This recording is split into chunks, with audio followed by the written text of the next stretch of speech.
मया ततम् इदं सर्वं जगदव्यक्तमूर्तिना मतस्थानि सर्वभूतानि न चाहं तेष्वस्थितः। अनुवाद एवं तात्पर्य श्रील प्रभुपाद के द्वारा। श्रील प्रभुपाद की जय। यह संपूर्ण जगत मेरे अव्यक्त रूप द्वारा व्याप्त है। समस्त जीव मुझ में हैं किंतु मैं उनमें नहीं हूँ। ठीक है, ध्यान से सबको सुनना है। तीनों श्लोकों में क्या कहा जा रहा है, ट्रांसलेशन। यह संपूर्ण जगत मेरे अव्यक्त रूप द्वारा व्याप्त है। समस्त जीव मुझ में हैं किंतु मैं उनमें नहीं हूँ। तात्पर्य, भगवान की अनुभूति स्थूल इंद्रियों से नहीं हो पाती। कहा गया है कि अतः श्री कृष्ण नामादि न भवेद ग्राह्यम इंद्रिय सेवोन्मुखे ही जिह्वादो स्वयं एव स्फुरति अतः। भक्ति रसामृत सिंधु 1.2.234। भगवान श्री कृष्ण के नाम, यश, लीलाओं आदि को भौतिक इंद्रियों से नहीं समझा जा सकता। जो समुचित निर्देशन से भक्ति में लगा रहता है उसे ही भगवान का साक्षात्कार हो पाता है। ब्रह्म संहिता में 5.38 में कहा गया है, प्रेमांजन श्रुत भक्ति विलोचनेन संतः सदैव हृदयेषु विलोकयन्ति। यदि किसी ने भगवान के प्रति दिव्य प्रेमाभिरुचि उत्पन्न कर ली है तो वह सदैव अपने भीतर तथा बाहर गोविंद को देख सकता है। इस प्रकार वे सामान्य जनों के लिए दृश्य नहीं है। यहाँ पर कहा गया है कि यद्यपि भगवान सर्वव्यापी हैं और सर्वत्र उपस्थित रहते हैं किंतु वे भौतिक इंद्रियों द्वारा अनुभव गम्य नहीं हैं। इसका संकेत अव्यक्त मूर्तिना शब्द द्वारा हुआ है। भले ही हम उन्हें ना देख सकें किंतु वास्तविकता तो यह है कि उन्हीं पर सब कुछ आश्रित है। जैसा कि 7वें अध्याय में बताया जा चुका है कि संपूर्ण दृश्य जगत उनकी दो विभिन्न शक्तियों, परा या आध्यात्मिक शक्ति तथा अपरा या भौतिक शक्ति का संयोग मात्र है। जिस प्रकार सूर्य प्रकाश संपूर्ण ब्रह्मांड में फैला रहता है, उसी प्रकार भगवान की शक्ति संपूर्ण सृष्टि में फैली है और सारी वस्तुएं उसी शक्ति पर टिकी हैं। फिर भी किसी को इस निष्कर्ष पर नहीं पहुंचना चाहिए कि सर्वत्र फैले रहने के कारण भगवान ने अपना व्यक्तिगत सत्ता खो दी है। ऐसे तर्क का निराकरण करने के लिए ही भगवान कहते हैं, मैं सर्वत्र हूं और प्रत्येक वस्तु मुझ में है तो भी मैं पृथक हूं। उदाहरणार्थ, राजा किसी सरकार का अध्यक्ष होता है और सरकार उसकी शक्ति का प्राकट्य होती है। विभिन्न सरकारी विभाग राजा की शक्ति के अतिरिक्त और कुछ नहीं होते और प्रत्येक विभाग राजा की क्षमता पर निर्भर रहता है। तो भी राजा से यह आशा नहीं की जाती कि वह प्रत्येक विभाग में स्वयं उपस्थित हो। यह एक मोटा सा उदाहरण दिया गया। इसी प्रकार हम जितने स्वरूप देखते हैं और जितनी भी वस्तुएं इस लोक में तथा परलोक में विद्यमान हैं, वे सब भगवान की शक्ति पर आश्रित हैं। सृष्टि की उत्पत्ति भगवान की विभिन्न शक्तियों के विस्तार से होती है और जैसा कि भगवद गीता में कहा गया है, विष्टभ्याहम इदम कृत्स्नम, वे अपने साकार रूप के कारण अपनी विभिन्न शक्तियों के विस्तार से सर्वत्र विद्यमान हैं। श्लोक संख्या 5। न चा मत्स्थानि भूतानि पश्य मे योगम ऐश्वरम भूत भृन्न च भूतस्थो ममात्मा भूत भावनः। अनुवाद, तथापि मेरे द्वारा उत्पन्न सारी वस्तुएं मुझ में स्थित नहीं रहती। जरा मेरे योग ऐश्वर्य को देखो। यद्यपि मैं समस्त जीवों का पालक भरता हूं और सर्वत्र व्याप्त हूं, लेकिन मैं इस विराट अभिव्यक्ति का अंश नहीं हूं क्योंकि मैं सृष्टि का कारण स्वरूप हूं। तात्पर्य, भगवान का कथन है कि सब कुछ उन्हीं पर आश्रित है। मत स्थानी सर्वभूतानी, इसका अन्य अर्थ नहीं लगाना चाहिए। भगवान इस भौतिक जगत के पालन तथा निर्वाह के लिए प्रत्यक्ष रूप से उत्तरदायी नहीं है। कभी कभी हम एटलस, एक रोमन देवता को अपने कंधों पर गोला उठाए देखते हैं। वह अत्यंत थका लगता है और इस विशाल पृथ्वी लोक को धारण किए रहता है। हमें किसी ऐसे चित्र को मन में नहीं लाना चाहिए जिसमें कृष्ण इस सृजित ब्रह्मांड को धारण किए हों। उनका कहना है कि यद्यपि सारी वस्तुएं उन पर टिकी हैं किंतु वे पृथक रहते हैं। सारे लोग अंतरिक्ष में तैर रहे हैं और यह अंतरिक्ष परमेश्वर की शक्ति है, किंतु वे अंतरिक्ष से भिन्न हैं। वे पृथक स्थित हैं। अतः भगवान कहते हैं कि यद्यपि ये सब रचित पदार्थ मेरी अचिंत्य शक्ति पर टिके हैं किंतु भगवान के रूप में मैं उनसे पृथक रहता हूं। यह भगवान का अचिंत्य ऐश्वर्य है। वैदिक कोश निरुक्त में कहा गया है, युज्यते अनेन दुर्घटेषु कार्येषु। परमेश्वर अपनी शक्ति का प्रदर्शन करते हुए अचिंत्य आश्चर्यजनक लीलाएं कर रहे हैं। उनका व्यक्तित्व विभिन्न शक्तियों से पूर्ण है और उनका संकल्प स्वयं एक तथ्य है। भगवान को इसी रूप में समझना चाहिए। हम कोई काम करना चाहते हैं तो अनेक विघ्न आते हैं और कभी कभी हम जो चाहते हैं वह नहीं कर पाते, किंतु जब कृष्ण कोई कार्य करना चाहते हैं तो सब कुछ इतनी पूर्णता से संपन्न हो जाता है कि कोई सोच नहीं पाता कि यह सब कैसे हुआ। भगवान इसी तथ्य को समझाते हैं। यद्यपि वे समस्त सृष्टि के पालक तथा धारण करता हैं किंतु वे इस सृष्टि का स्पर्श नहीं करते। केवल उनकी परम इच्छा से प्रत्येक वस्तु का सर्जन, धारण, पालन एवं संहार होता है। उनके मन और स्वयं उनमें कोई भेद नहीं है, जैसा हमारे भौतिक मन में और स्वयं हमें भेद होता है, क्योंकि वे परमात्मा हैं। साथ ही वे प्रत्येक वस्तु में उपस्थित रहते हैं, किंतु सामान्य व्यक्ति यह नहीं समझ पाता कि वे साकार रूप में किस तरह उपस्थित हैं। वे भौतिक जगत से भिन्न हैं तो भी प्रत्येक वस्तु उन्हीं पर आश्रित है। यहाँ पर इसे ही योगम ऐश्वर्यम अर्थात भगवान की योग शक्ति कहा गया है। श्लोक संख्या 6। यथाकाश स्थितो नित्यम वायु सर्वत्र गो महान तथा सर्वाणि भूतानि मत्स्थानि इत्युपधारये। जिस प्रकार सर्वत्र प्रवाहमान प्रबल वायु सदैव आकाश में स्थित रहती है, उसी प्रकार समस्त उत्पन्न प्राणियों को मुझ में स्थित जानो। सामान्य जन के लिए यह समझ पाना कठिन है कि इतनी विशाल सृष्टि भगवान पर किस प्रकार आश्रित है, किंतु भगवान उदाहरण प्रस्तुत करते हैं जिससे हमें समझने में सहायता मिले। आकाश हमारी कल्पना के लिए सबसे महान अभिव्यक्ति है और इस आकाश में वायु विराट जगत की सबसे महान अभिव्यक्ति है। वायु की गति से प्रत्येक वस्तु की गति प्रभावित होती है, किंतु वायु महान होते हुए भी आकाश के अंतर्गत ही स्थित रहती है, वह आकाश से परे नहीं होती। इसी प्रकार समस्त विचित्र विराट अभिव्यक्तियों का अस्तित्व भगवान की परम इच्छा के फलस्वरूप है और वे सब इस परम इच्छा के अधीन हैं। जैसा कि हम लोग प्रायः कहते हैं कि उनकी इच्छा के बिना एक पत्ता भी नहीं हिलता, इस प्रकार प्रत्येक वस्तु उनके इच्छा के अधीन गतिशील है। उनकी ही इच्छा से सारी वस्तुएं उत्पन्न होती हैं, उनका पालन होता है और उनका संहार होता है। इतने पर भी वे प्रत्येक वस्तु से उसी तरह पृथक रहते हैं जिस प्रकार वायु के कार्यों से आकाश रहता है। उपनिषदों में कहा गया है, यद भीषा वातः पवते, वायु भगवान के भय से प्रवाहित होती है। तैत्तरीय उपनिषद 2.8.1। बृहदारण्यक उपनिषद में 3.8.9 में कहा गया है, एतस्य वा अक्षरस्य प्रशासने गार्गी सूर्य चंद्रमसो विधृतो तिष्ठत एतस्य वा अक्षरस्य प्रशासने गार्गी ध्यावा पृथिव्यो विधृतो तिष्ठतः। भगवान की अध्यक्षता में परमादेश से चंद्रमा, सूर्य तथा अन्य विशाल लोग घूम रहे हैं। ब्रह्म संहिता में 5.52 भी कहा गया है, यक्षुरेश सविता सकल ग्रहाणाम राजा समस्त सुरमूर्ति अशेष तेजः यस्याज्ञया भ्रमति संभृत कालचक्रो गोविंदम आदि पुरुषम तमहम भजामि। यह सूर्य की गति का वर्णन है। कहा गया है कि सूर्य भगवान का एक नेत्र है और इसमें ताप तथा प्रकाश फैलाने की अपार शक्ति है, तो भी यह गोविंद की परम इच्छा और आदेश के अनुसार अपनी कक्षा में घूमता रहता है। अतः हमें वैदिक साहित्य से इसके प्रमाण प्राप्त हैं कि यह विचित्र तथा विशाल लगने वाली भौतिक सृष्टि पूरी तरह भगवान के वश में है। इसकी व्याख्या इसी अध्याय के अगले श्लोकों में की गई है। हरे कृष्णा। तो बहुत इंपॉर्टेंट वर्सेस हैं ये तीनों। नवा अध्याय गीता का बहुत इंपॉर्टेंट है, जैसा कि हमने डिस्कस किया पहले भी कि गीता का मध्य है, हृदय है ये। तो इन श्लोकों की चर्चा करने से पहले थोड़ा सा समरी डिस्कस करते हैं और फिर आएंगे कि ये कैसे हमारे लिए रेलेवेंट है। आपने इनके ट्रांसलेशंस नोट किए?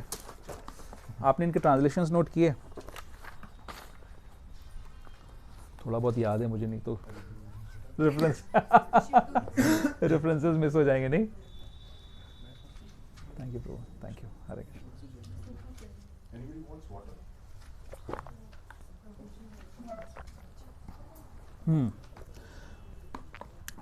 एक बार मैं इसके ट्रांसलेशंस पढ़ता हूँ समरी पढ़ने से पहले। यह संपूर्ण जगत मेरे अव्यक्त रूप द्वारा व्याप्त है, समस्त जीव मुझ में हैं किंतु मैं उनमें नहीं हूँ। ठीक है। 5वें में कह रहे हैं भगवान, तथापि मेरे द्वारा उत्पन्न सारी वस्तुएं मुझ में स्थित नहीं रहती।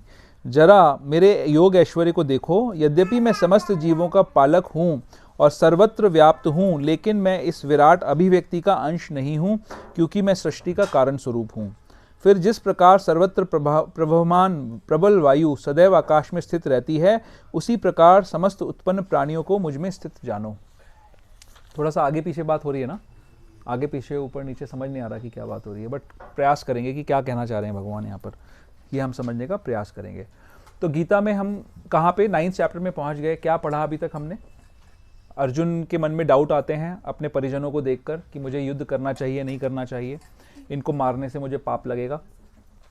और ऐसा सोचकर अर्जुन निर्णय ले लेते हैं कि मैं युद्ध नहीं करूंगा।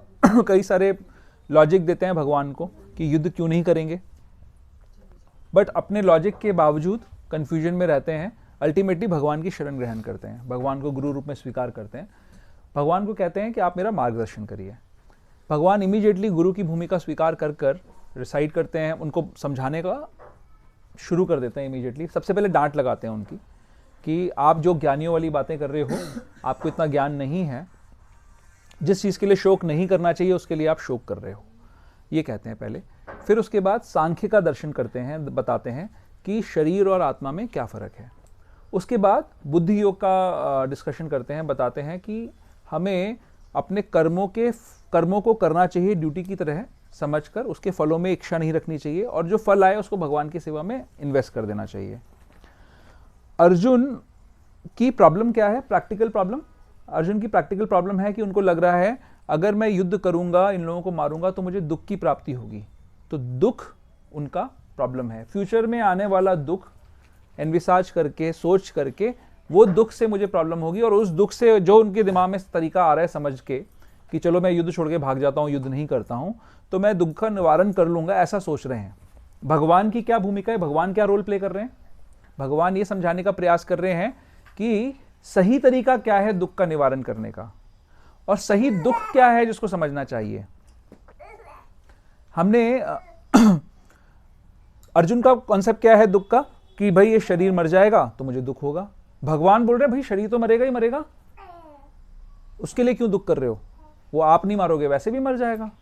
तो सही कारण क्या है दुखी होने का, ये भगवान ने समझाने का प्रयास किया स्टार्टिंग में, और उसका निवारण कैसे होगा।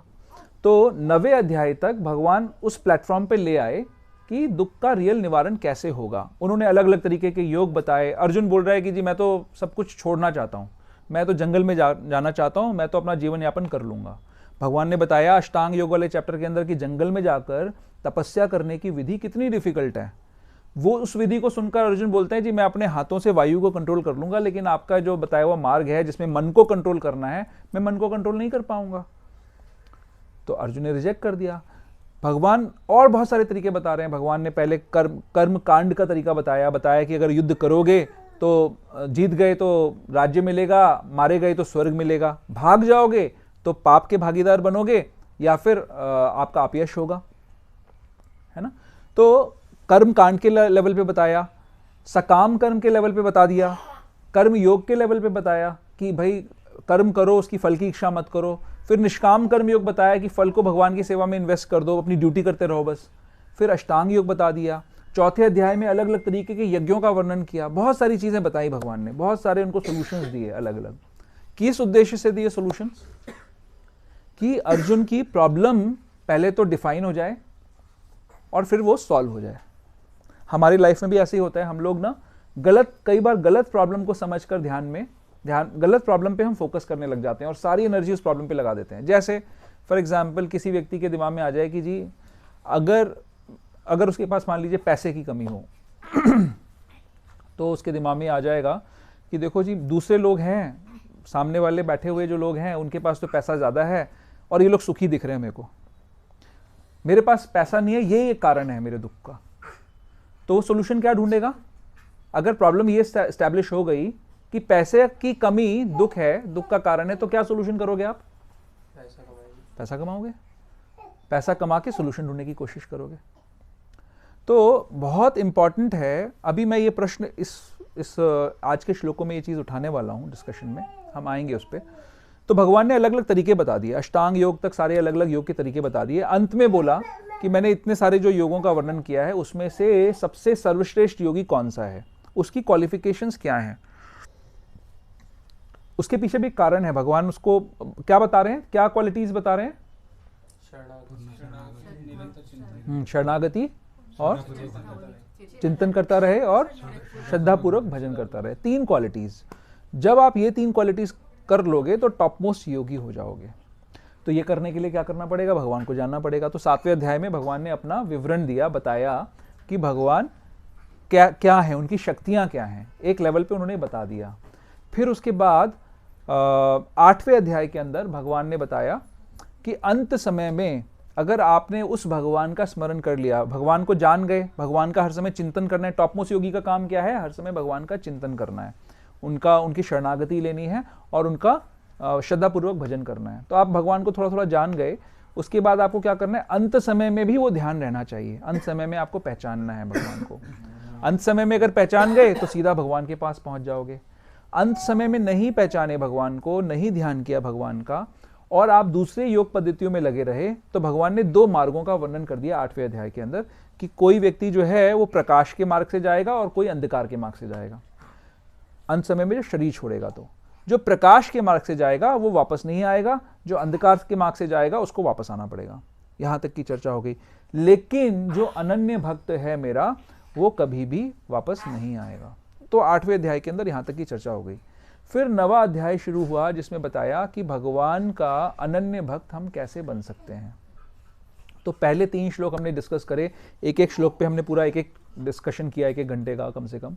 उसमें भगवान ने हमें बताया इस ज्ञान का, अनन्य भक्त कैसे बनेंगे, ये चीज समझने का जो ज्ञान है, ये कितना महान ज्ञान है। क्या बोला भगवान ने इस ज्ञान के लिए? कौन सा है? राज विद्या राजगुह्यम, परम गुह्य राजगुह्यम। ठीक है, सबसे टॉप मोस्ट कैटेगरी का ज्ञान है। कुछ क्वालिफिकेशन भी बताएं कि अगर आप अश्रद्धालु हो तो आपको ये ज्ञान नहीं मिल सकता, आपको वापस आना पड़ेगा। अगर इसको समझ गए तो आप अशुभात से मुक्त हो जाओगे। तो थोड़ा सा 2-3 पन्ने पलट के अगर आप देखेंगे तो क्या कह रहे हैं भगवान? श्री भगवान ने कहा, हे अर्जुन, चूंकि तुम, पहले श्लोक में कह रहे हैं, तुम मुझसे कभी ईर्ष्या नहीं करते, इसलिए मैं तुम्हें यह परम गुह्य ज्ञान तथा अनुभूति बतलाऊंगा, जिसे जानकर तुम संसार के सारे क्लेशों से मुक्त हो जाओगे। क्योंकि तुम ईर्ष्या रहित हो, इसलिए मैं तुम्हें ये बता रहा हूं, और तुम उससे अशुभ से मुक्त हो जाओगे। फिर यह ज्ञान सब विद्याओं का राजा है, जो समस्त रहस्यों के में सर्वाधिक गोपनीय है। यह परम शुद्ध है, चूंकि यह आत्मा की प्रत्यक्ष अनुभूति कराने वाला है, अतः यह धर्म का सिद्धांत है। यह अविनाशी है और अत्यंत सुखपूर्वक संपन्न किया जाता है। बहुत सारा अच्छी अच्छी बातें उन्होंने इस ज्ञान के लिए बता दी। उसके बाद कौन नहीं प्राप्त कर पाएगा? जो लोग भक्ति में श्रद्धा नहीं रखते, वे मुझे प्राप्त नहीं कर पाते, अतः वे इस भौतिक जगत में जन्म मृत्यु के मार्ग पर वापस आते रहते हैं। तो ग्लोरिफिकेशन कर दिया इस ज्ञान का अच्छी तरीके से। अब भगवान इस भौतिक जगत के साथ में उनका क्या कनेक्शन है, उसको इन अगले जो 7 श्लोक आएंगे, यानी आज के 3 श्लोक और अगले 4 श्लोक, उनमें भौतिक जगत से क्या कनेक्शन है, ये डिस्कशन कर रहे हैं। तो पहली चीज बता रहे हैं इन 3 श्लोकों में कि इन जगतों का मेंटेनेंस वो कैसे करते हैं।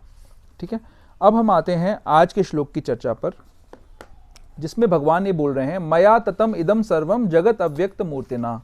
ये संपूर्ण जगत मेरे अव्यक्त रूप द्वारा व्याप्त है। अब ये अगर लाइन आपको कोई बोले, आप मेट्रो में जा रहे हो, आपको वो ये बोले जाके, जी ये संपूर्ण जगत कृष्ण द्वारा व्याप्त है, तो क्या बोलोगे? आपको क्या फर्क पड़ता है इससे?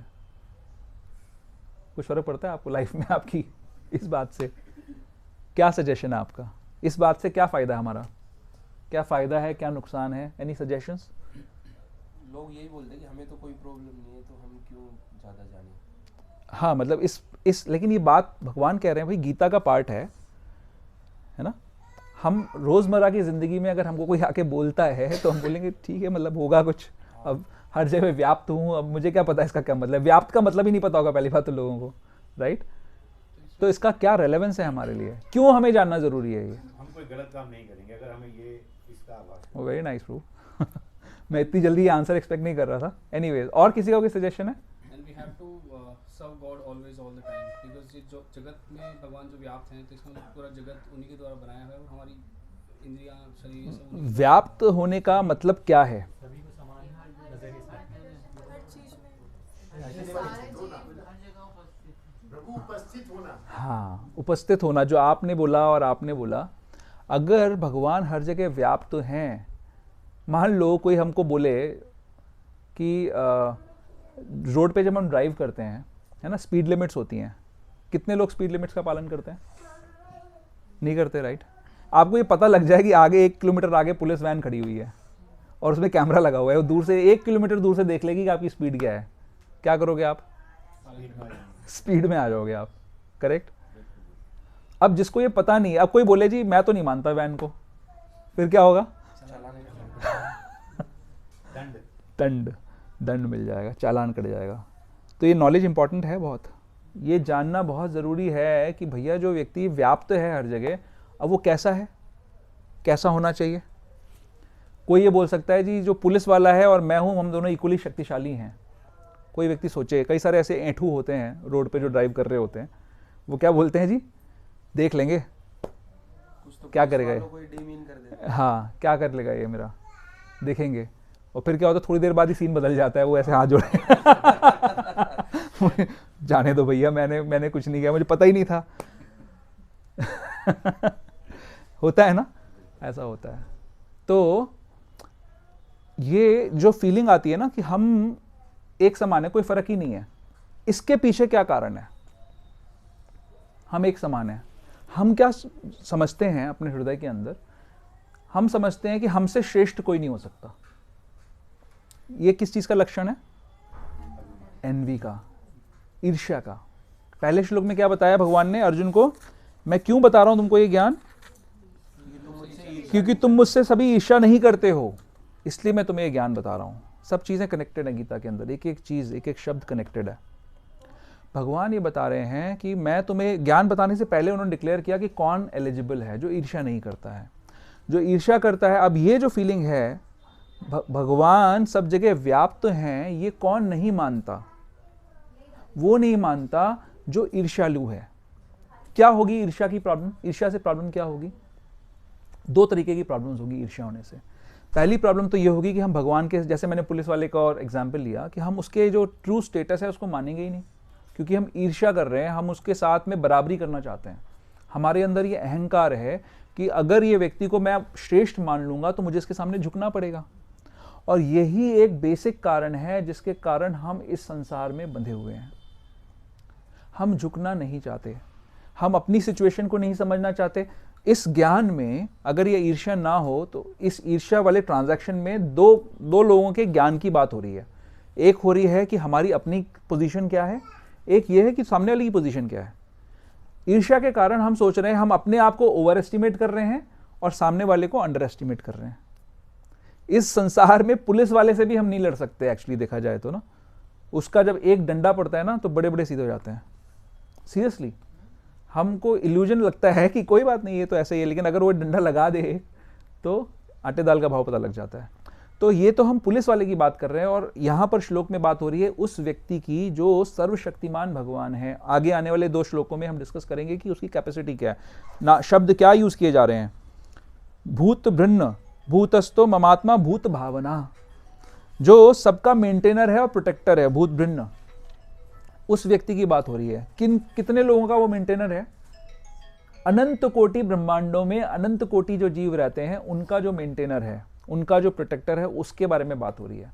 तो अब अगर ईर्ष्या है, अब हमारी तो जैसे कैपेसिटी लिमिटेड है, राइट? अब कैसे हम इस ईर्ष्या को एस्टैब्लिश करेंगे, कैसे अपने आप को जस्टिफाई करेंगे? हम लोग ना एक्सपर्ट हैं अपनी बात को जस्टिफाई करने में।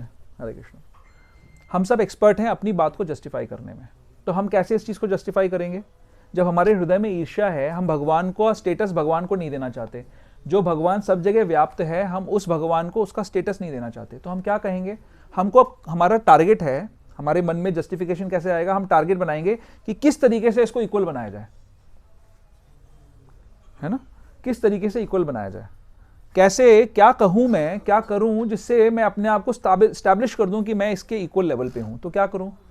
तो हम ये कहेंगे कि भैया गीता में लिखा हुआ है जगत अव्यक्त मूर्तिना। अव्यक्त, भगवान तो अव्यक्त है और हम भगवान का अंश हैं, और हमारे अंदर जो है वो भगवान का अंश है। तो क्या हुआ? वो भगवान हो गया। वो अव्यक्त है। ये अभी भगवान जो है, जो अंदर बैठा है इस शरीर के अंदर, मैं भी भगवान हूं, मैं भी भगवान का अंश हूं, मैं भी भगवान हूं। मैं अभी भूला बैठा हूं इस शरीर के चक्कर में, मेरे को अपना जो मेरी बुलंदी है वो मैं भूल गया हूं थोड़े समय के लिए। तो जैसे ही ये शरीर की कवरिंग हटेगी, मैं क्या हो जाऊंगा? उस भगवान से मिल जाऊंगा। तो मैं भी भगवान, वो भी भगवान, हम दोनों मिल जाएंगे। क्या हो जाएगा? हम भी भगवान, तुम भी भगवान। तो हम दोनों भगवान हैं। यानी हमने क्या किया? अपने आप को इक्वल लेवल पे ले आए। ऐसा होता है ना? इस तरीके से हम जस्टिफाई करते हैं अपने आप को, भगवान के लेवल पे ले आते हैं।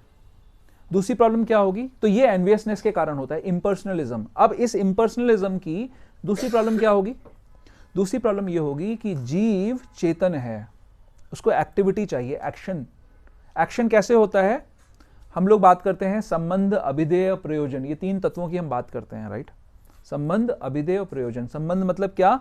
कि हमारा भगवान के साथ में क्या संबंध है ये समझना। अभिधेय यानी उस संबंध में हम क्या काम करेंगे, ये उस काम को करना। प्रयोजन यानी उसका ऑब्जेक्टिव क्या है, उस काम को करने का कारण क्या है। कोई भी ट्रांजैक्शन में आप संबंध, अभिधेय, प्रयोजन समझ सकते हो। हम हर रिलेशनशिप में ये होती है ये चीज़, संबंध अभिधेय प्रयोजन के स्टेबल लेवल पे होता है। अगर मान लो पति पत्नी है तो पति पत्नी को क्या करना होता है, उनको पता है कि हमारा एक दूसरे से संबंध है पति पत्नी का, उस संबंध में एक दूसरे की वो सेवा करते हैं। कारण क्या है, प्रयोजन प्रेम का होता है। कोई भी रिलेशन, आप व्यापार कर रहे हो, व्यापार क्यों करते हो कि आपको लग रहा है कि भाई ये मेरा बिजनेस है, मेरा व्यापार है, उस व्यापार के अंदर मुझे प्रॉफिट चाहिए, प्रयोजन क्या हो गया, प्रॉफिट हो गया। अब उस प्रॉफिट को कमाने के लिए कुछ एक्टिविटी करनी पड़ेगी, वो क्या हो गया, अभिधेय हो गया। तो संबंध अभिधेय प्रयोजन हमें करना होता है हर चीज के अंदर। तो जब अब आते हैं जीव के लेवल पे, जीव चेतन है, उसको एक्टिविटी चाहिए, और ये एक्टिविटी संबंध अभिधेय प्रयोजन के लेवल पे हो सकती है। जो जब हमारे कोई दो लोग हैं ही नहीं तो कैसा संबंध, संबंध दो लोगों के बीच में होता है ना। जब सब कुछ ही इम्पर्सनल है, सब कुछ एक ही है, तो कौन सा संबंध स्थापित करोगे आप, और कौन सा आप एक्टिविटी करोगे। दो लोग चाहिए ना, दो एक्टिविटी करने के लिए दो लोग चाहिए।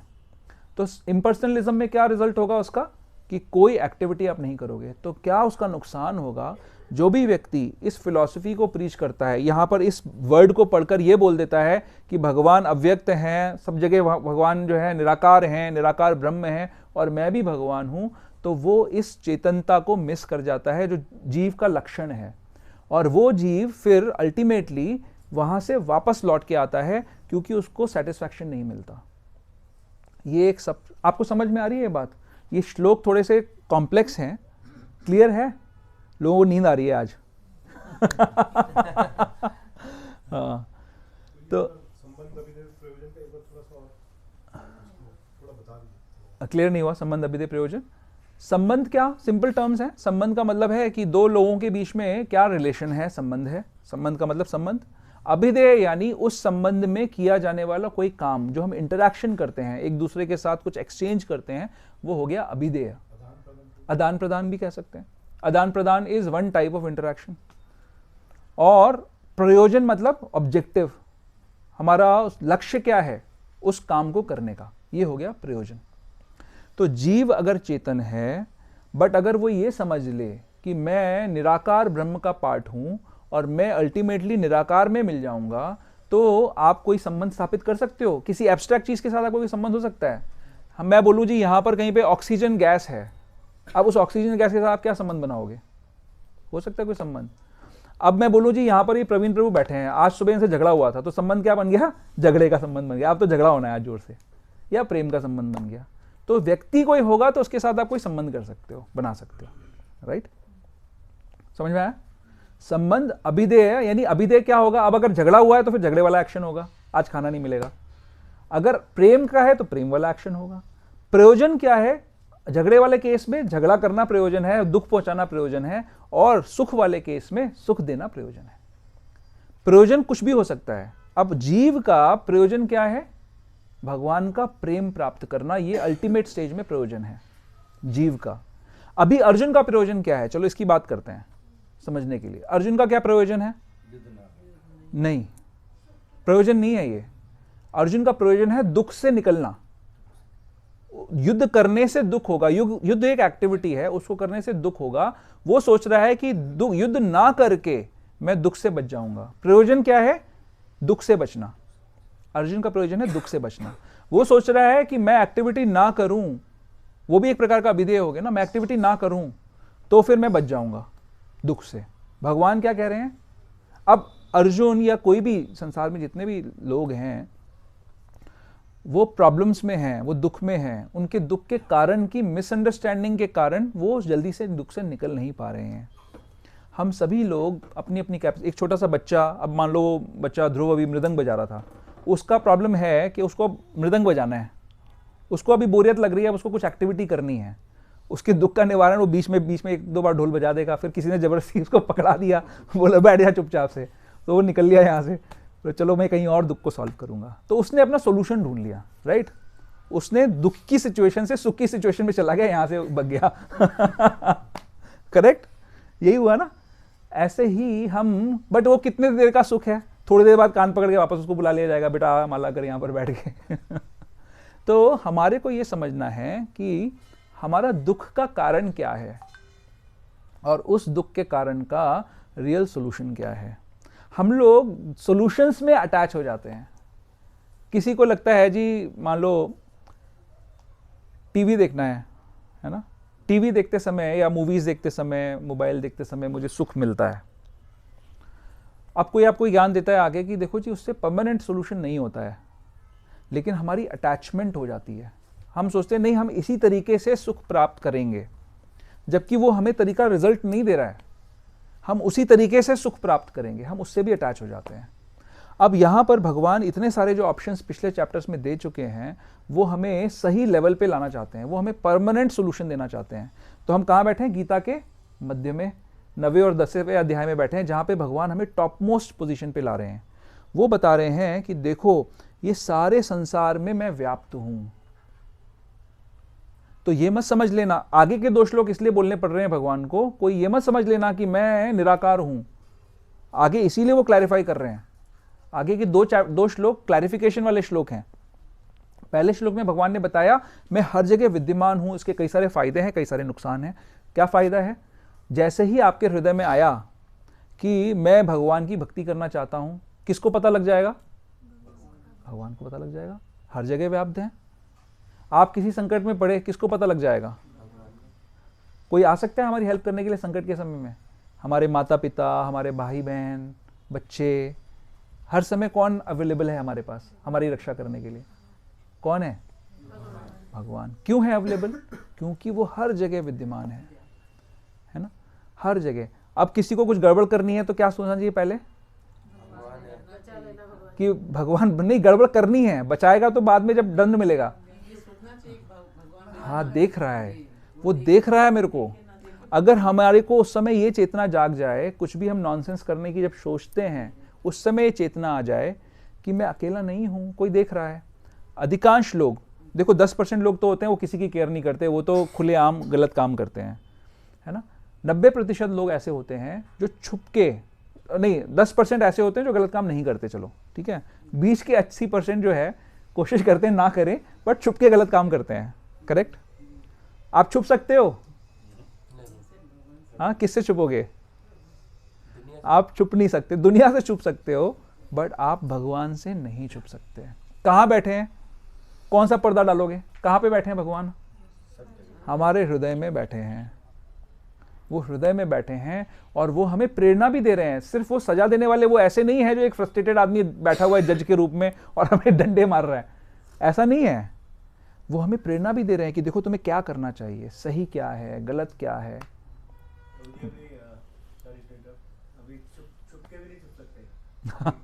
नहीं, आप तो नहीं छुप सकते, माता जी बैठी हैं।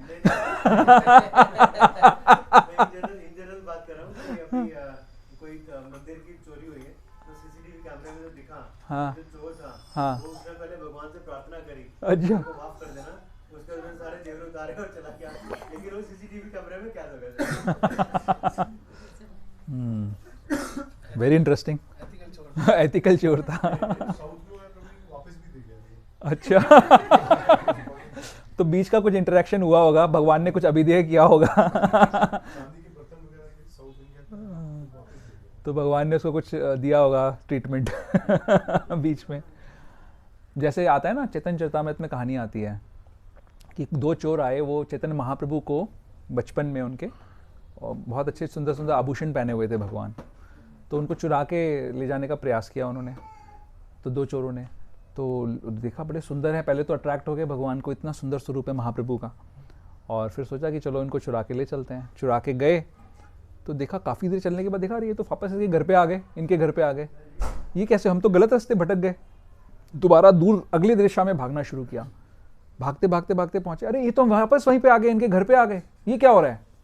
4-5 बार ऐसा हुआ, और उतने में फिर उनको चेतना जाग गई, भगवान को यहीं छोड़ के चले गए। तो भगवान चोरों के ऊपर भी, तो भगवान हर जगह व्याप्त हैं, हर जगह वो देख रहे हैं हमको, और इससे हमें बहुत ढांढस रहनी चाहिए, भक्तों को बहुत संभल रहना चाहिए कि हम हर समय प्रोटेक्टेड हैं, हर समय भगवान हमको देख रहे हैं, हमारे लिए अवेलेबल हैं हर समय। और आगे श्लोकों में ये भी कहा है भगवान ने कि वो ही हमारे मेंटेनर हैं, वो ही हमारे प्रोटेक्टर भी हैं, उन्हीं से हम आते हैं। तो जो हमारा जब इस भौतिक संसार में भौतिक पिता हमारी रक्षा करने का प्रयास करता है, तो भगवान जो हमारा परम पिता है, जो हमें मेंटेन करने की, जिसने, जो गीता में भी भगवान कह रहे हैं, तो कितनी बड़ी ढांढस हमें मिलनी चाहिए इस बात से। लेकिन होता क्या है कि जब हमारी एनवी हमारे सामने आ जाती है, हमारे अटैचमेंट्स हमारे सामने आ जाते हैं। अटैचमेंट क्या कि जी मैं तो इसी तरीके से काम करूंगा या करूंगी, इसी तरीके से भजन करूंगा। भगवान बता रहे हैं, कितना चीजें बता रहे हैं, खोल खोल के एक एक बात को वो क्लियर कर रहे हैं, है ना।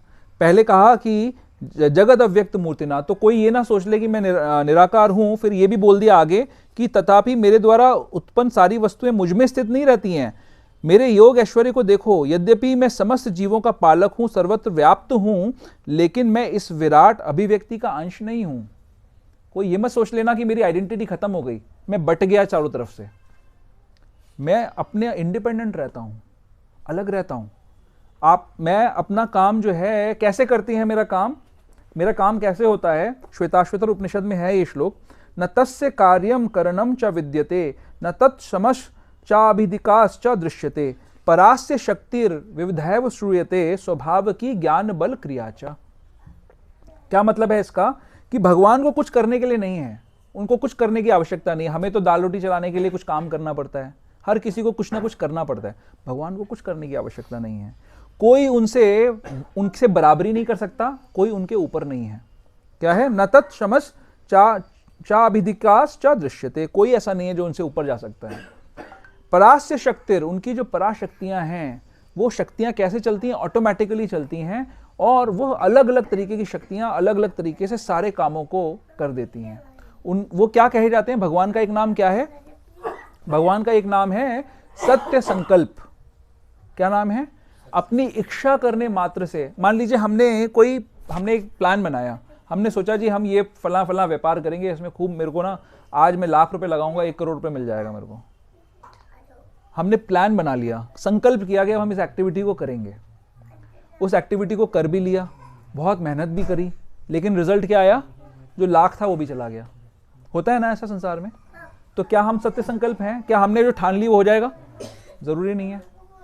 लेकिन भगवान कैसे हैं कि जो मन में इच्छा आ गई, एक बार इच्छा करी, इमीडिएटली वो सारी चीजें कौन कर देगा, भगवान की शक्तियां कर देंगी। प्रभुपाद बड़ी इंटरेस्टिंग बात कह रहे हैं तात्पर्य में। वो एटलास का एग्जाम्पल ले रहे हैं।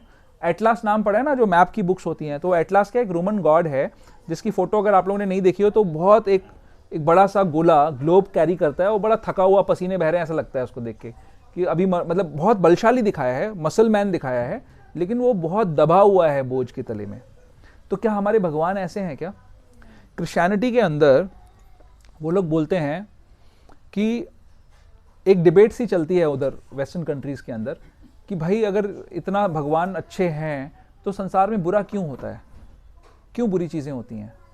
तो या तो ऐसा है कि either God is not good, या तो भगवान अच्छा नहीं है, या he is not supremely powerful. ये डिबेट एक चलती रहती है वहां पे। अगर भगवान है, अच्छा है, तो संसार में बुरा क्यों होता है, उनका ये क्वेश्चन होता है। और अगर वो भगवान अच्छा नहीं है, या तो वो अच्छा है तो बुरा नहीं होना चाहिए, इसका मतलब वो अच्छा नहीं है, और या फिर वो अच्छा तो है लेकिन उसकी शक्ति सीमित है। ये भी एक डाउट है। कई सारे लोग ये सोचते हैं कि भगवान सर्वशक्तिमान नहीं है, मेरा प्रयास ज्यादा अच्छा है, भगवान की शक्ति के ऊपर भी मेरी शक्ति है। भगवान की अपनी सीमित शक्ति है, लेकिन भगवान सब चीजें मेरे जीवन में इन्फ्लुएंस नहीं कर पा रहा है, जैसा मैं चाहता हूं वैसा वो नहीं कर पा रहा है। सोचते हैं ना ऐसा कुछ लोग? ऐसा देखा है आपने कभी? हाँ ना, होता है ना? कोई एग्जाम्पल? कोई? हाँ, हम सोचते हैं कि भगवान तो मतलब पता नहीं है कि नहीं है, अगर है तो पता नहीं उसके पास इतनी शक्ति भी है कि नहीं कि वो मेरी मदद कर सकता है। मैं तो उस भगवान को मानूंगा जो मेरी इच्छाओं को पूरा कर सके। तभी लोग पहुंच जाते हैं ना साईं बाबा के पास। आज जो है मैं हरे कृष्णा करके आया, प्रभु जी ने बताया था कि चिंतामणि है हरि नाम, जो मैं इच्छा करूंगा पूरी हो जाएगी। 1 महीने माला घिस ली मैंने, कुछ नहीं हो रहा। बेवकूफ बनाने का धंधा है सारा। वहां तो ऐसे भी बैठे हुए थे 25-25 साल मुंह लटका के, 25 साल से भजन करते हुए कुछ नहीं हुआ उनका, तो मेरा तो कुछ होगा नहीं। फिर पड़ोसी आया, बोला कि वो बहुत अच्छा है जी मंदिर में, साईं बाबा के यहाँ। कितना क्या होता है वहाँ पे सिस्टम, किसी को पता है? क्या करने को बोलते हैं वो लोग? कुछ भी जो भी, मान लो पहले तो क्या होता था, हनुमान जी को ₹1.25 का प्रसाद चढ़ाओ बंधन लगाओ उनको, वो भी 1 रुपये का आता था, बंधन लगा दो, ₹1.25 का प्रसाद चढ़ा दो, सब काम पूरा हो जाएगा। वो ज़्यादा बेटर है, ज़्यादा इतनी माला भी नहीं करनी पड़ेगी, ₹1.25 में काम, 1.25 लाख का, यही भगवान है।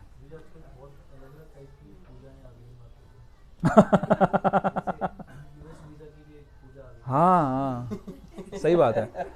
तो क्या क्या भावना रहती है इसके पीछे? इसके पीछे भावना क्या, पॉइंट ये है हमारा कि हाँ, व्यापार तो हो ही गया, लेकिन जो सोचने वाला है उसके पीछे सोच क्या है कि ये भगवान सर्वशक्तिमान नहीं है, इसलिए मुझे भगवान बदल देना चाहिए। यही सोच है ना, बदल दूंगा भगवान, ऐसा भगवान ढूंढूंगा जो सर्वशक्तिमान है, वो मेरी इच्छा पूरी कर देगा। क्योंकि प्रॉब्लम का आइडेंटिफिकेशन गलत है, प्रॉब्लम के सॉल्यूशन का आइडेंटिफिकेशन गलत है। वो ये सारी, आप सोचो कितनी गुह्य तत्व इन श्लोकों में दिए गए हैं। प्रॉब्लम का आइडेंटिफिकेशन आदमी सोच रहा है, अर्जुन की तरह सोच रहा है कि मेरा प्रॉब्लम है कि ये मर जाएंगे, इससे मुझे दुख होगा। वो ये तो भूल ही गया कि भाई ये तो वैसे भी मरेंगे, मेरा सोल्यूशन क्या हुआ इससे? प्रॉब्लम क्या है? प्रॉब्लम है इस मृत्यु संसार में होना, इस मृत संसार में होना, जहां पर मृत्यु आती है, जहां पे जन्म जरा व्याधि मृत्यु है, यह प्रॉब्लम है। इससे कैसे निकलूं मैं? और मैं संसार में प्रेम चाहता हूं, प्रेम मुझे मिल नहीं रहा। हर कोई धोखा देता है, हर कोई हाथ छुड़ा देता है, क्योंकि या तो मैं मर जाऊंगा या सामने वाला मर जाएगा। जिससे मैं प्रेम करता हूं, मैं उसके साथ शाश्वत संबंध चाहता हूं, लेकिन वो शाश्वत संबंध नहीं रहेगा, क्योंकि या तो उसको जाना पड़ेगा, मुझे जाना पड़ेगा, फिर दोनों ही को जाना पड़ेगा एक समय के बाद। तो मैं प्रेम भी चाहता हूं, मैं आनंद भी चाहता हूं, वो आनंद नहीं मिल रहा मुझे संसार में। तो प्रश्न ये है कि इस नश्वर संसार से, जन्म मृत्यु जरा व्याधि वाले संसार से मैं कैसे निकलूं? ये प्रॉब्लम 1। और किससे प्रेम करूं? कौन ऐसा है जो शाश्वत प्रेम के काबिल है, जिससे मैं हमेशा प्रेम कर सकता हूं? ये प्रॉब्लम नंबर 2। अब आपने ये प्रॉब्लम ही नहीं पहुंची, आप पहुंचे ही नहीं इस प्रॉब्लम तक, आप कोई और ही प्रॉब्लम सॉल्व कर रहे हो। आप इस संसार में कैसे मुझे दाल रोटी खानी है, इसी प्रॉब्लम में लगे हुए हो, तो आपका जो सोल्यूशन होगा वो आपका सोल्यूशन सिर्फ उस चीज का सोल्यूशन करेगा। दाल रोटी शायद आपको मिल जाएगी, लेकिन आप ये भी भूल गए कि भगवान कह रहे हैं कि भूत ब्रह्म वो तो सभी का मेंटेनर हैं, वो तो सभी को प्रोटेक्शन देने वाले हैं। तो वो आपकी दाल रोटी की भी अरेंजमेंट कर रखी है उन्होंने, भगवान ने सबका कोटा फिक्स कर रखा है, तो वो मिलेगा आपको। आपको ये भी ज्ञान नहीं है।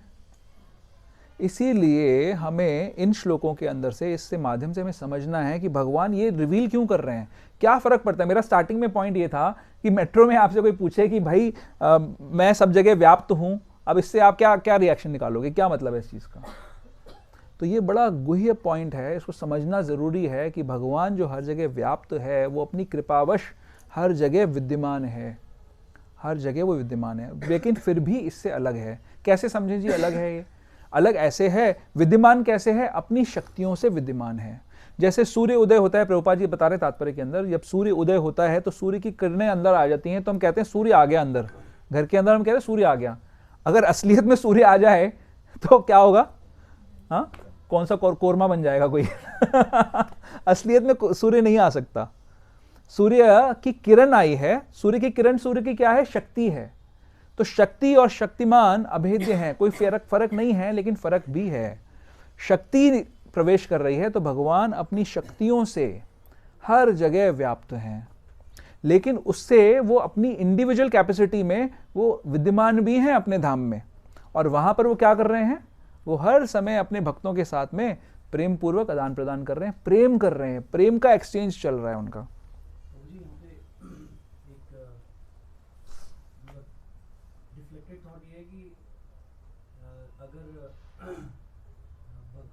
भगवान ही करवा रहे सब कुछ, तो हम कुछ गलत कर रहे हैं तो भगवान ही कर रहे हैं। हाँ, ये सब तो इनसिंसियरिटी के आर्ग्यूमेंट्स हैं ना, मतलब गलत, दूसरों को दोष देने वाले आर्ग्यूमेंट्स हैं। भगवान के बारे में जानकारी नहीं होगी तो पड़ोसी को दोष दे देगा। जैसे अभी क्या हुआ था, तो गलत काम होता ही नहीं है ना। अगर आप ये सोच लो कि यहाँ व्याप्त है तो आप गलत करोगे ही नहीं ना। गलत काम कैसे कर सकते हो? हाँ, मतलब मानो कि नहीं भगवान में, तभी कर सकते हो जब आपको इस बात पे विश्वास नहीं है, तभी कर सकते हो। तो क्या करते हैं लोग? गलत करने के लिए अपने आप को ये विश्वास दिलाते हैं कि भगवान नहीं है।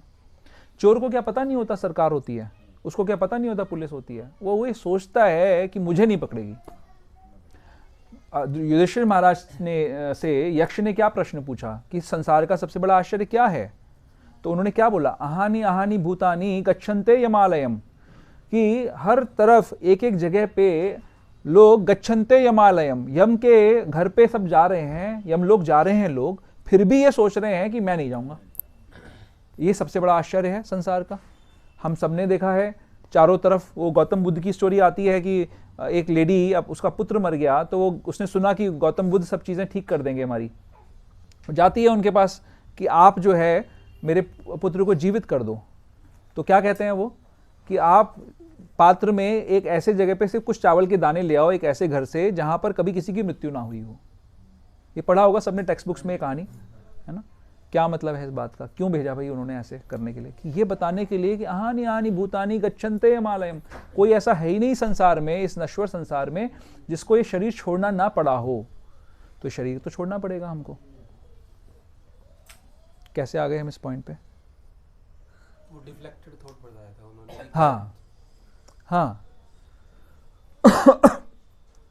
तो पॉइंट ये है कि हम यहाँ पर डिस्कस कर रहे हैं जगत अव्यक्त मूर्तिना, भगवान अव्यक्त। हाँ, हम ये डिस्कस कर रहे थे कि भगवान कैसे व्याप्त हैं। भगवान अपनी एनर्जी से व्याप्त हैं। भगवान की एनर्जी और भगवान में शक्ति और शक्तिमान अभेद्य माने जाते हैं, लेकिन फिर भी उनमें भेद होता है, दोनों में फर्क है। भगवान की शक्तियों में भगवान में फर्क है। भगवान की शक्तियां हर जगह, जो मैंने ये श्लोक पढ़ के सुनाया आपको, ये परास्य शक्तिर्विविधैव सूयते स्वभाव की ज्ञान बल क्रियाचा, उनकी शक्तियां हर जगह ऑटोमेटिकली, जैसे ऑटोमेटिक कोई चीज काम कर रही होती है। भगवान सत्य संकल्प हैं, वो जैसे ही कुछ विचार करते हैं इमीडिएटली, उनको कुछ करना नहीं पड़ता, उनको कुछ करने की जरूरत नहीं है। इसी श्लोक में दिया गया है, श्वेताश्वतर उपनिषद का श्लोक है कि भगवान को कुछ कर, न तस्य कार्यम करणम च विद्यते, उनको कुछ करने की आवश्यकता नहीं है। उनके संकल्प मात्र से हर कार्य संभव हो जाता है। दूसरा फिर भगवान जो इसमें सेकंड चीज को क्लैरिफाई करते हैं, भगवान ने बोला मतस्थानी सर्वभूतानि न चाहम तेषव वस्थिता।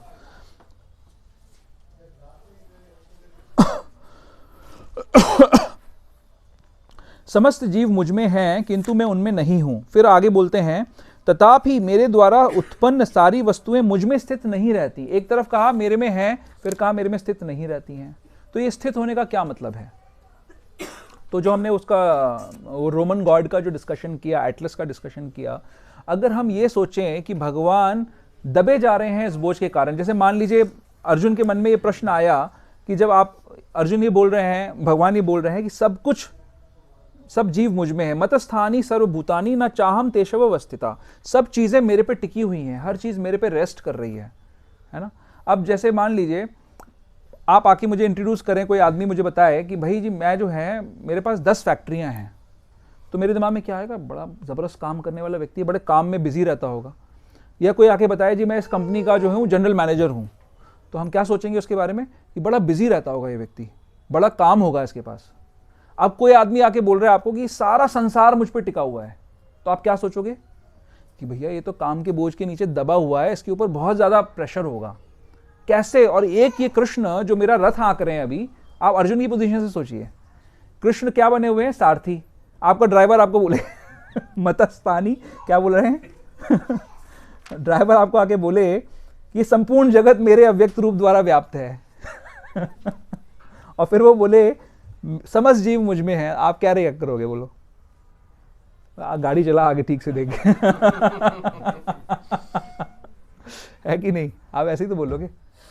अब अर्जुन और कृष्ण क्या है उनका संबंध? वो तो दोस्त हैं, बचपन से साथ में रहे हैं। भगवान कह रहे हैं, भगवान ने ऑलरेडी बहुत सारी चीजें एस्टैब्लिश कर दी हैं अभी तक, फिर भी आप एक चीज इमेजिन करो कि तो अर्जुन के दिमाग में क्या आ रहा है कि भगवान सारी सृष्टि उन पर रेस्ट कर रही है, कैसे संभव है? ये भगवान यहाँ पे खड़े हुए हैं, इतने छोटे से भगवान और इतनी बड़ी सृष्टि कैसे संभव है? क्योंकि अर्जुन हमारी भूमिका प्ले कर रहे हैं, हमारा रोल प्ले कर रहे हैं। हमारे जैसे लोग क्या सोचेंगे? भगवान अगर सच में हमारे सामने आ जाएं तो बड़ी मुश्किल होगी विश्वास करने में। इससे आपको समझ में आएगा थोड़ा इन सब बातों से, करेक्ट? हमारे कॉन्सेप्ट्स इतने क्लियर नहीं हैं अभी, तो कैसे संभव होगा? तो इसीलिए भगवान आगे क्लैरिफाई कर रहे हैं कि ये जो सारी की सारी जो मैनिफेस्टेशन है, सारी की सारी सृष्टि है, ये मेरी शक्तियों के द्वारा चलती है। इसमें मैं इससे अलग रहता हूँ, विलग रहता हूँ, मेरा इसमें कोई अटैचमेंट नहीं है। और फिर थर्ड जो श्लोक है, छठा जो श्लोक है, उसके अंदर भगवान एग्जाम्पल भी दे रहे हैं, समझा रहे हैं कि कैसे कुछ जो श्रेष्ठ चीजें होती हैं वो कैसे किसी के अंदर व्याप्त हो सकती हैं। समझने के लिए बता रहा हूं आपको कि मान लीजिए कि एक ग्लास है पानी का, है ना। अब उसके अंदर पानी होने के लिए ग्लास को पानी से ज्यादा होना पड़ेगा ना, जो ग्लास के अंदर स्पेस है वो पानी से ज्यादा होनी चाहिए, जितनी क्वांटिटी उसको होल्ड करना है उसको, करेक्ट। अब अगर भगवान ये बोल रहे हैं कि हे भगवान, भगवान ये कह रहे हैं कि सब कुछ मेरे अंदर व्याप्त है, तो भगवान कितना बड़ा होना चाहिए? उससे बहुत बड़ा होना चाहिए। कृष्ण वहां पे खड़े हैं, द्विभुज रूप में खड़े हुए हैं और वो ये बात कह रहे हैं, तो भगवान को कैसा होना चाहिए? कैसे दिख रहे हैं भगवान उस समय वहां पर? वैसे तो नहीं दिख रहे हैं कि इतना बड़ा होगा भगवान, छोटे से भगवान, अर्जुन के सेम हाइट के, सेम बॉडी बिल्डअप, सब कुछ वैसा दिख रहा है और वो बोल रहे हैं मेरे अंदर सब कुछ व्याप्त है। तो क्या दिखेगा, क्या समझ में आएगा, कैसे संभव है ये कि भगवान आपके अंदर कैसे सब कुछ संभव हो सकता है? तो भगवान बता रहे हैं, उदाहरण ले रहे हैं। क्या उदाहरण ले रहे हैं? जैसे आकाश में, आकाश हर जगह व्याप्त है, उस आकाश के अंदर जिस प्रकार से वायु, संसार में वायु के लिए क्या शब्द यूज किया जा रहा है? दो चीजें कही जा रही हैं, सर्वत्र गो और महान। वायु हर जगह जा सकती है, वो हर जगह चलती है, हर चीज संसार में, हर चीज जिसको गति मिलती है वो वायु के कारण मिलती है। तो वायु बहुत महान है। क्या कहा जा रहा है? वायु महान है, लेकिन वो किसके अंदर रहती है? उसकी परिधि क्या है? आकाश के अंदर रहती है। तो जिस प्रकार वायु आकाश के अंदर रहती है, लेकिन वायु के किसी मूवमेंट से आकाश को कोई फर्क नहीं पड़ता, इसी प्रकार भगवान कह रहे हैं कि मेरे अंदर ये सारा संसार व्याप्त है। अब प्रश्न उठ सकता है कि भगवान इतने बड़े हैं तो उनके संग हम कैसे तो संबंध बनाएंगे, कैसे हम अभिधेय करेंगे, कैसे हम प्रयोजन करेंगे? मेडिटेशन करने वाले लोग बोलते हैं कि जी हम मेडिटेशन करेंगे, भगवान के बारे में चिंतन करेंगे, निराकार। तो कैसे चिंतन करोगे? किस प्रकार से आप सोचोगे भगवान के बारे में? मेडिटेट करना यानी विचार करना, कैसे सोचोगे अगर भगवान की कोई फॉर्म नहीं है? तो भगवान क्या करते हैं, हमको प्रभुपाद जी बता रहे हैं इसके अंदर कि हम अपने इन चर्म चक्षुओं से, प्रभुपाद जी ने जो श्लोक लिया है चौथे श्लोक में, अतः श्री कृष्ण नाम आदि न भवेत ग्राह्यम इंद्रिया, हम अपने चर्म चक्षुओं से उस भगवान को देख नहीं सकते, हम इन सेंसेस से उस भगवान का साक्षात्कार नहीं कर सकते। सेवोन्मुखे ही जीवादो स्वयं एवं स्फुरति अदा, अगर आप सेवा करोगे, जिह्वा से शुरू होकर सेवा करना शुरू करोगे तो स्वयं आप भगवान को समझ जाओगे। जो समुचित निर्देशन में से भक्ति में लगा रहता है उसे ही भगवान का साक्षात्कार हो पाता है। तो भगवान ने एक फैसिलिटी दे दी हमें। क्या फैसिलिटी है? जो हम लोग ये अभी राधा माधव की जय कर रहे थे, जो अर्चा विग्रह की सेवा हम करते हैं, ये भगवान के द्वारा दी गई फैसिलिटी है। भगवान ने क्या कहा? मैं हर जगह व्याप्त हूं। तो हर चीज में व्याप्त है ना, पत्थर में भी व्याप्त है, वुड में भी व्याप्त है ना, मन में भी व्याप्त है, हर चीज में भगवान व्याप्त है। अब भगवान ऐसे जो भगवान जो हर जगह व्याप्त हैं, वो हम उनको अगर हमें सर्व करना है, मान लीजिए मैंने जो ग्लास वाला एग्जाम्पल लिया कि सारा जगत जिसके अंदर व्याप्त हो सके वो चीज कितनी बड़ी होगी, वो भगवान कितना बड़ा होगा। अब जी मैं आपको बोलूं कि आप उनकी सेवा करो जाके उस भगवान की, कैसे करोगे आप सेवा उसकी जो इतना बड़ा है? चलो जी उसको कपड़े पहनाने हैं, है कोई संसार में ऐसा क्लोथ मिल जो इतना कपड़ा बना सकता है? नहीं पहना पाओगे। चलो उसको भोग लगाना है, कैसे लगाओगे भोग आप ऐसे भगवान को? तो आप इंटरैक्ट नहीं कर पाओगे। उस महान जो इतना बड़ा भगवान है उसके साथ आप कोई इंटरैक्शन नहीं कर पाओगे।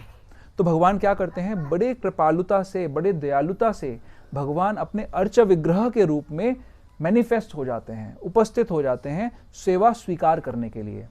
अब लोग कहते हैं जी ये आइडोलेट्री है, मतलब ये मूर्ति पूजा है। मूर्ति पूजा नहीं है ये।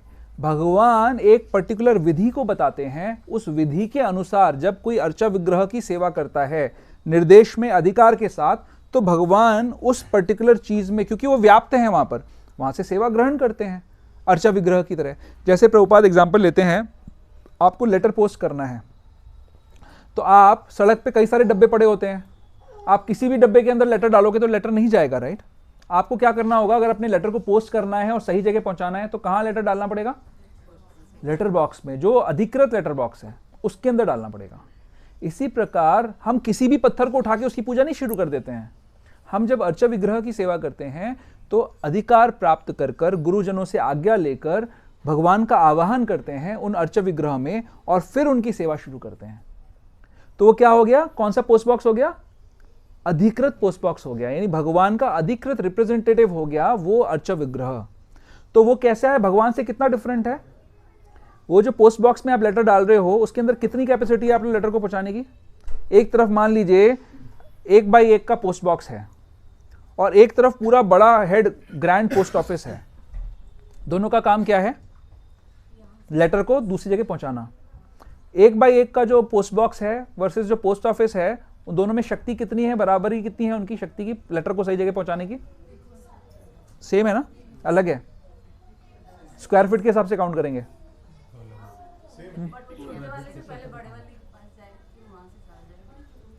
कैपेसिटी, गंतव्य प्राप्त होगा कि नहीं, लक्ष्य प्राप्त होगा कि नहीं, सेम होगा या उससे कम होगा? सेम होगा, एग्जैक्टली सेम होगा।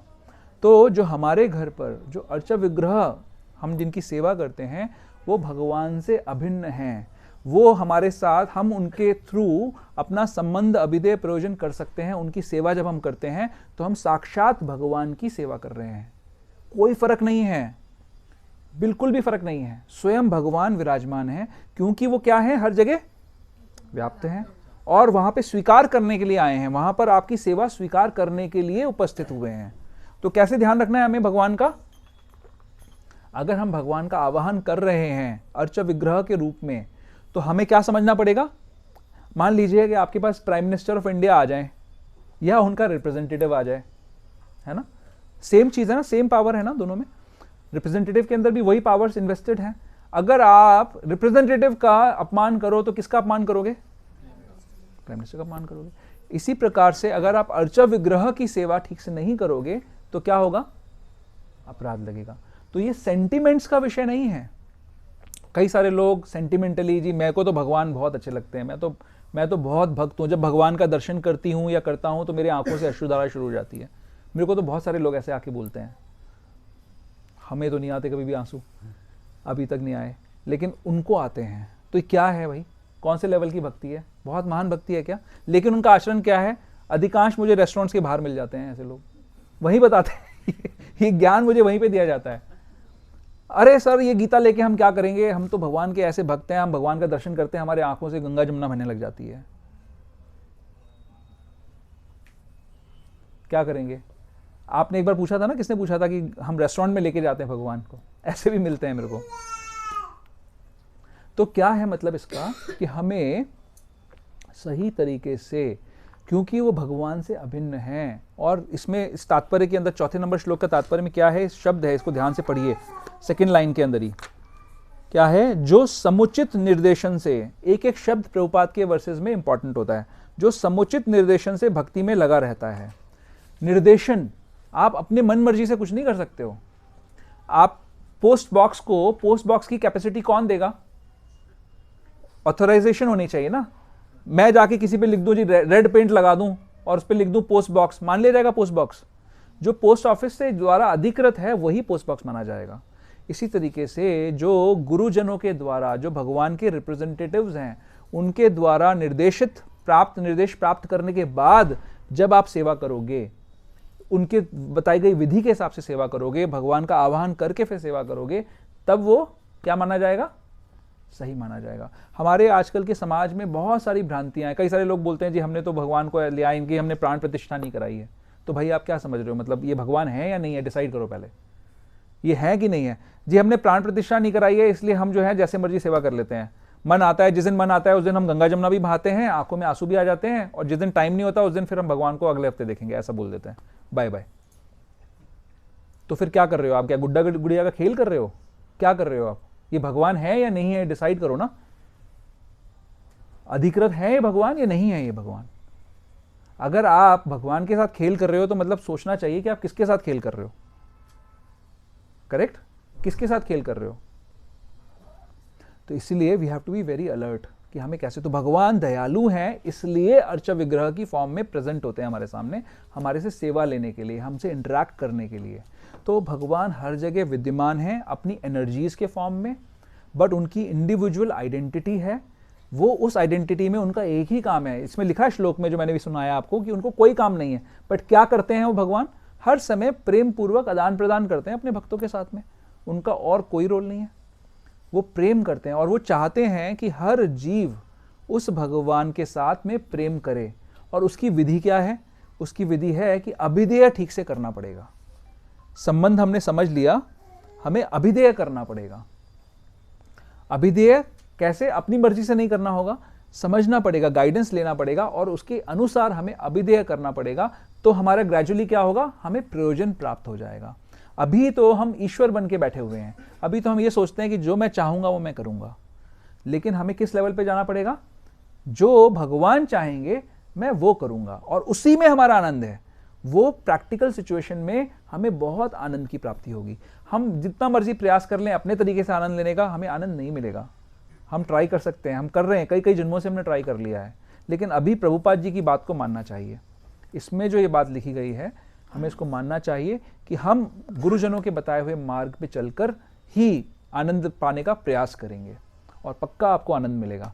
तो टाइम बहुत हो गया एक्चुअली, आई डोंट नो, ये थोड़े कॉम्प्लेक्स थे श्लोक, इसमें बहुत सारी चीज़ें, बट मैं इसको प्रैक्टिकल दृष्टि से समझाना चाहता था कि इसका प्रैक्टिकल इम्प्लीकेशन क्या है हमारे लिए, अव्यक्त और व्यक्त का क्या इम्प्लीकेशन है, और भगवान सबके अंदर है या नहीं है इसका क्या इम्प्लीकेशन है, हमें ये समझना जरूरी है। अदरवाइज ये सिर्फ थियरी है, आप पढ़ जाओगे, आगे पढ़ के निकल जाओगे। That was my attempt, but किसी का कोई प्रश्न है तो आप पूछ सकते हैं।